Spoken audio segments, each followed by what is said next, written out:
Terima kasih pemirsa, masih bersama kami Damin Saku yang mengangkat tema yang sangat menarik sekali berkaitan dengan taubat. Dan tentu saja kita harus memahami bagaimanakah taubat yang diterima oleh Allah Subhanahu wa taala dan apa syarat-syarat daripada taubat. Ustadz Yusya akan menjelaskan pada kita. Tafadhol. Assalamualaikum warahmatullahi wabarakatuh.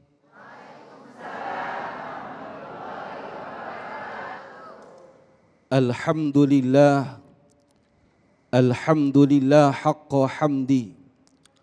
Wassalatu wassalamu ala sayyidina Muhammadinil khiyarati min khalqi. Wa ala sahabati sadatil mukhtarina li suhbati amma ba'du. Yang sama-sama kita hormati dan kita muliakan segenap para alim ulama, para guru, para habaib, para sesepuh masyarakat, wabil khusus salam hormat, salam takzim, salam mahabbah. Sama-sama kita haturkan kepada guru-guru kita yang baru saja menyampaikan butiran-butiran ilmu. Al-Mukarram wal Muhtaram Al-Ustadz Syahdan, guru kita Al-Mukarram wal Muhtaram Ustadz Abdurrahman Jailani, Mas Agung, yang tadi belum disebut co-host Mbak Syasha, dan segenap DKM Masjid Baitul Hidayah. Kirain ganti nama jadi Istiqomah. Tadi Ustadz lupa. Maklum Ustadz Syahdan baru pulang haji, nyampe rumah hari Jumat, itu koper aja belum dibongkar, udah damai katanya. Jadi maklumin ya Bu, saya nggak bilang tua, nggak berani. Habis pulang umroh beliau. Mudah-mudahan pulang haji pakai salah dah. Ini kebawa saya sama yang sebelumnya. Asli mah pendiam saya.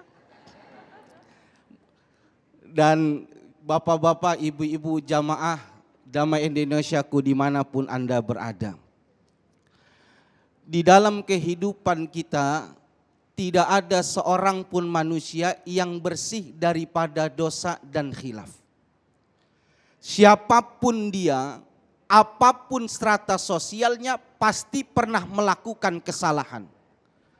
Entah dia seorang guru kah, entah dia seorang syekh kah, entah dia seorang pejabat kah, bahkan rakyat biasa tidak akan pernah terbebas dari yang namanya dosa ataupun khilaf.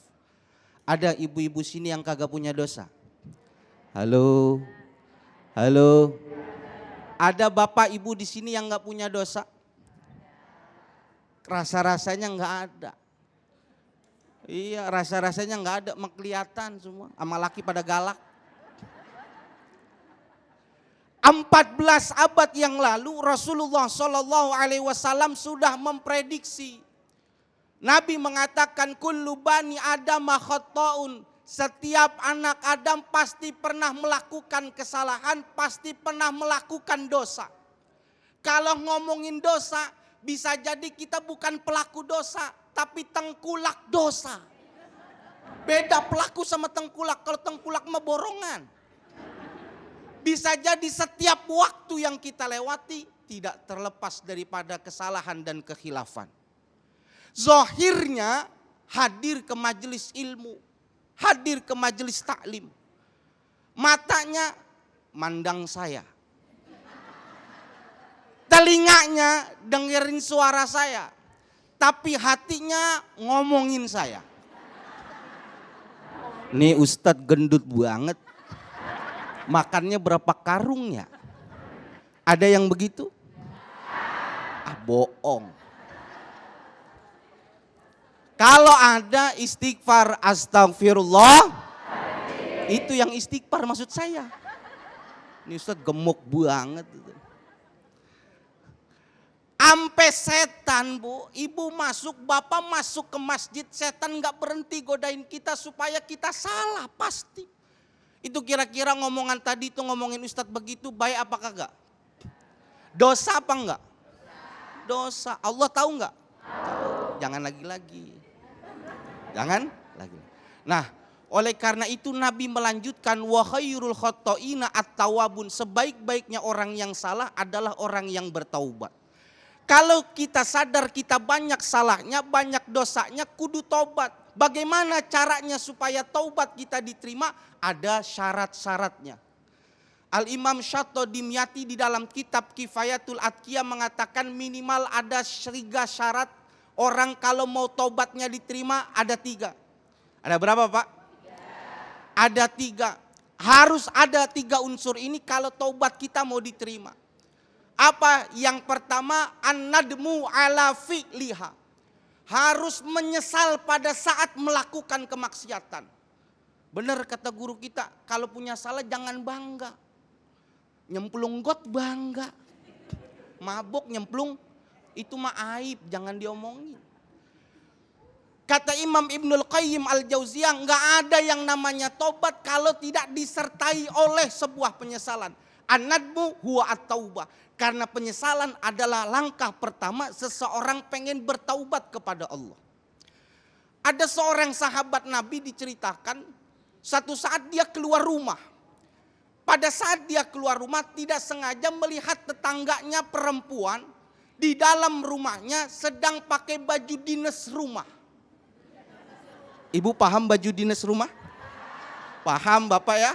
Kan beda ibu di dalam sama di rumah kan. Wah, kalau di luar mah wangi banget.